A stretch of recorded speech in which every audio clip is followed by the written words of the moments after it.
So I was told that somebody was saying that I don't make my own vessels, so I figured I would make a video for you guys showing you how I make my vessels, since people want to say that I don't really make them. Like, I don't know why I would lie about that, but here you go. So that's what we're gonna do. So we got cup for some concrete there. That's my mixing cup. Oh no, this isn't my mixing cup, my bad. This is my mixing cup. It's got some stuff on it, and then this is my cup. So we got almost everything we need. I'm gonna grab some concrete and put it in here. I need gloves, that's important. Cement is very caustic and it will dry the shit out of your hands, so definitely want some gloves. So we're making the white vessels that you guys saw. I have to find the lid mold. I think this is one of them. Nope.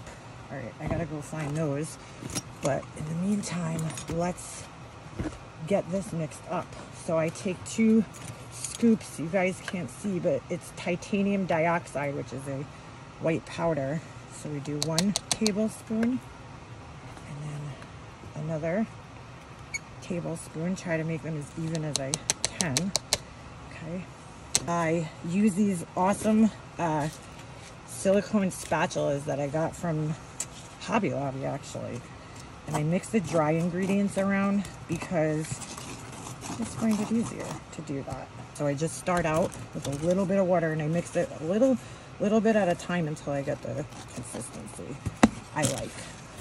So I like to mix in small increments, so you'll see me adding a little mix and then a little bit of water and then a little bit of mix until I get the consistency that I like and everything's mixed up. But I sped it up because, you know, nobody wants to sit there watching me mix for, 20 minutes. But you just want to make sure you break it up, get all the clumps out and everything like that. You see how it's a little dry there? So you just keep mixing it up until you get everything, all the clumps out and everything is smooth and kind of creamy. All right, so we start with our first mold, which is going to be this one right here. And I'm going to use this machine just to show you guys. So this is what they use in a dentist office to make the molds. So you could hear it vibrates, and I'll put it up here. I'm going to have to move it a little bit though, just so it won't hit the camera. We just pour a little bit in at a time. Then what I like to do is I like to squeeze the bottom here, okay? And what that does, kind of roll it and squeeze it. And what that does is it kind of gets out the bubbles. Any bubbles that might be down there, that's what this machine is for, basically. Mine is a mess, okay? It's got cement all over it. I'm a messy person, I'm a messy artist. So I just keep pouring into there. And you could even, I like to do this too, just to make sure it all settles down to the bottom. Okay. Then I'm going to go around it, squeeze it again, just make sure we're getting these many bubbles out as we possibly can, because that is a problem, bubbles. So you see how it kind of settled down? I definitely want to tap these, kind of, let's give it like a little smack, just to make sure that, again, that there's no bubbles hiding in there, okay? And now I don't want to fill it all the way to the top, and I'll show you why that is. A second. Just give it a little tiny bit more. Okay. I'm just going to continue tapping and dropping too, just to see. You guys can kind of see some of the bubbles coming up to the top. I don't know if you could see it, but I could see it. Then what we're going to do, okay, I'm going to set this aside for a second. I'm going to set it on here, and you see how that pushes it out? So now there's a little too much, so I'm just going to get some of that off. This is watery. Darn, it's watery. All right. And so, wow, that got a little more full than I thought it was going to. That's okay. That's okay. That's why I usually don't fill it all the way, but it's all right. I make messes all the time. It comes right off once it sets up. So with that, I'm gonna go set this aside on my shelf where it'll be on an even surface and wait for this one to cure. Okay, so I have 2 more of this mold, so I only do really 3 at a time. I gotta wait for those to cure, then I do another 3, so that's why it takes me so much time. The molds are like you know, they're kind of expensive, so I don't have that many of each one, but I will be buying more eventually. It's just that I have so many different molds and so many different, you know, types of vessels. But next I'll show you guys what I do with the lid. We could get, this is the lid mold right here. So get out there. I'm just gonna scrape out as much as I can here, and I'm gonna put it on the machine actually because it helps spread it and it helps get the bubbles out. I've noticed in the last few I did, I got some bubbles. Not that it matters, because this is gonna be the bottom, the top of the lid. They kind of made these upside down. I have another candle that has, you see this is the mold's a little dirty, but that's the top, so it comes out nice and shiny, which is the reason why I paint these, because in my opinion they look ugly without the paint. So I will make more lids in the next round there, because I definitely don't have enough for 3 of them, but it's all right, we can make them later. Okay, so I'm just gonna finish filling this one up, and then just tapping it. Lots of tapping, lots of filling, just to get all the bubbles out. And as you go on, the mixture gets thicker and thicker, so you gotta work really quick with this stuff because it sets up really quick. So you guys just see me, you know, kind of messing around trying to get out all the bubbles and everything. And that's about it.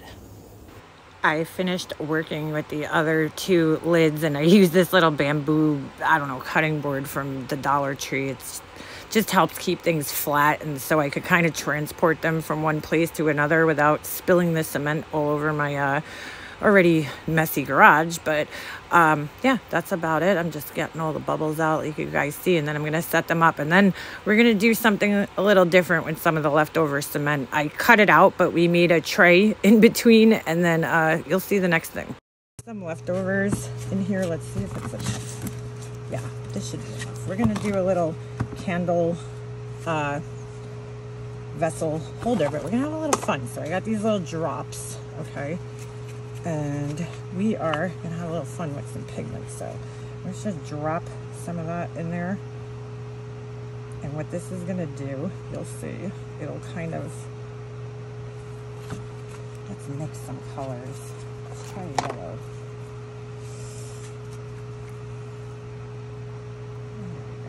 Couple drops. This will be cute, maybe. Kind of give it a tie-dye look. So put some of this in here, and watch. You see how it all spreads out? It's pretty cool. I don't sell these. These are just like extra things that I make that, I don't know. One day maybe I'll do a craft show. You could kind of see it spreading out in there. And that's the exciting part of doing this, is like what's gonna happen when it's all done. I think I'm gonna put a little drop down. Oh, I missed it. Really, Leanna? Really? All right, some of it got in there. Oh shoot, this is the wrong one. Oh well, that one was purple. Didn't mean to do that. All right. You guys see how thick the mixture is now, because oh shit, I've been messing around making the other stuff, so I'm just squeezing it. Crap, I didn't mean to do the purple. That sucks. That sucks. I don't even know if you're gonna see that. Oh yeah, you see it? You guys see how it is kind of spreading around in there? So it'll give it a cool kind of tie-dyed effect. It's gonna be very exciting. See a large air bubble in here. Let's turn this up a little. This is what I'm saying, like you can't just go into this making it. You gotta kind of know how like things behave first, and then you could do fun stuff. Yep, pretty good. I'm pretty good at estimating what I could make here, what I have left. That's the whole thing. I know what most of my molds need size-wise, so it's pretty, I could kind of just tell by looking at it how much it's gonna fit. So that was pretty much the rest of what I had that I could use. In fact, I have a little extra there. Just wipe that right off. Give it another little squeezy.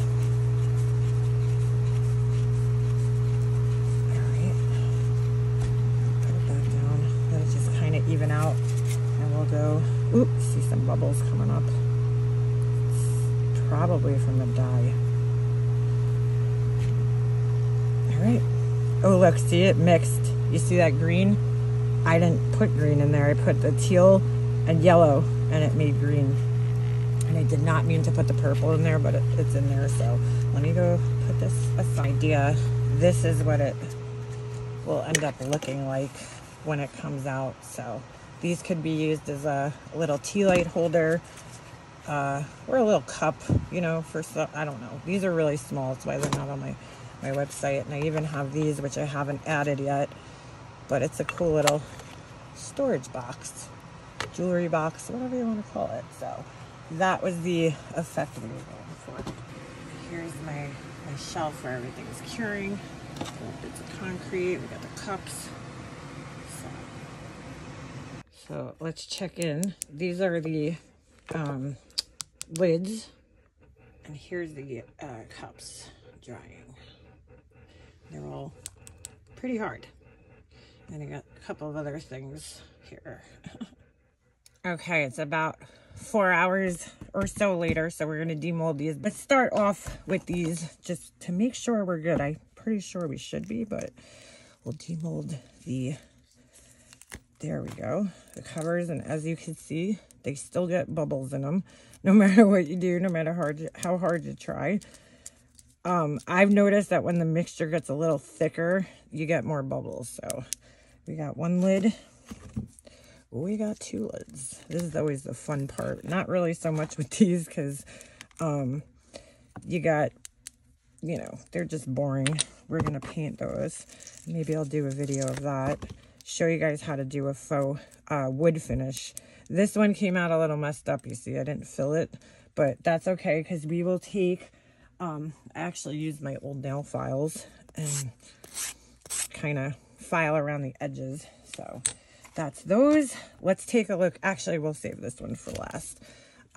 We'll do this one. So it's kind of hard, especially because I have really long nails. And what the hell is that red stuff on there? Probably paint. I was painting before.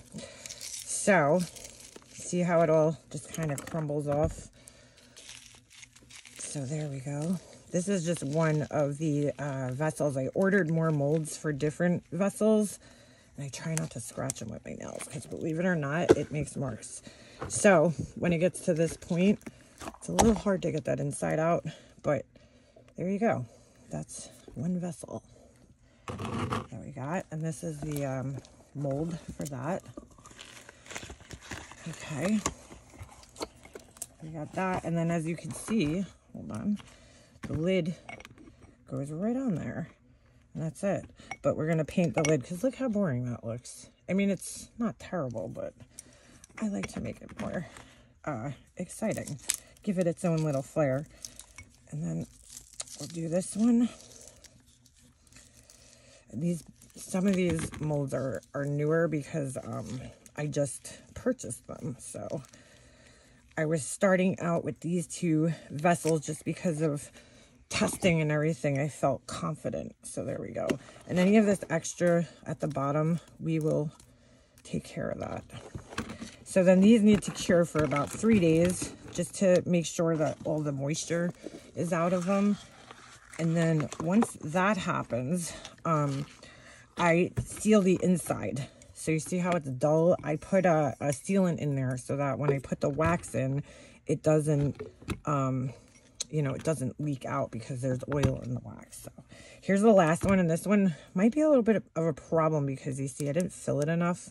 So there's a little dip, but I think it'll still be okay. I don't know how that happened because I was pretty sure I filled most of them pretty good, but it might have just settled down a little bit more. It's kind of hard to do this and film and focus 100% on, you know, what you're doing. So this one might need a little filing over here just to get it to sit properly on the table. You don't want a candle vessel that's wobbling around. So there's that. Oh, that was fun. So there you go. So we got 3 of these. I got a couple more that I already made. So that's why it takes so long to make my candles because I gotta make them, I gotta let them cure for a few days, and then, you know, whatever, but not that long of a process. Okay, so here's the fun one we did. And this one was just dropping some color in there. There's a lot of extra on here, but we'll just break that off, and I could always file it off later, so it's no big deal. And so we dropped some color in here. This one's a little trickier just because it has that extra lip to stabilize it. But you could use this as like a votive holder. Look how pretty that is. So I'm saying you just never know what you're going to get in there. And these will lighten up as they dry. Right now they're pretty dark because, look at that. How pretty is that? Pretty cool. And I scratched it with my ring right there. But that's all right. We're not really doing much with this. I really use these little ones to kind of experiment. Whoop, and this one's got a crack in. Is that a crack in the mold? No.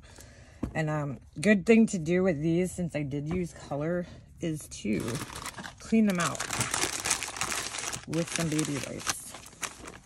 Just to get the color off the mold. There's still some on there, but that's on the outside. But I like to wipe them down with a baby wipe just to get off the dust and whatever, and the color if there's any remnants of it under there. But that came out pretty cool. Definitely like that effect that it gave, and that's just from little drops of color that we put in there. So got that nice swirled effect. Those will be cool for the summertime. And I even did another little one off camera, so this one could be like a little tea light holder. Let's see what this one looks like. Same thing. This one I only used the teal color. Look how pretty that is. It's kind of like the other one I showed you earlier. Woo, this little guy's stuck in here. There we go. So there you have it. Those are just some of the few. Let me clean this guy out. Just give it a nice little wipe. So yeah, so that's it. That is how I make my vessels. It's a long process, but it's fun, especially when you do things with the color. It's just makes it a little more exciting. You know, you never know what you're going to get out of the mold. And I don't know, it's pretty cool. See, some of these got some bubbles in them, but that's all right. I mean, it's unavoidable no matter how much you try to. Ooh, that scared me. I saw the black fuzz in there and I thought it was a bug. Oh geez. But yeah, that's the process there. So what will happen from here is that I will take these three, I'll put them on the shelf along with the lids, and we will let these cure for a couple of days. I'll paint the lids. I'll make a couple more so you guys could see how the whole process goes. But in about 3 days, I'll be able to seal these. I don't know if you necessarily have to wait that long, but some of the professionals in the community, right, they say to let them cure for that long. So I'm just gonna, to be safe, you know, that's what it's all about. I'm gonna let them sit for about 3 days, and then I'm gonna coat the inside. I'll seal them, let that sit for a few days, and then we'll be able to fill these little suckers up with some wax, and then they'll be back on the website. So that is how I do my vessels. And I'll probably do more videos of different types of vessels.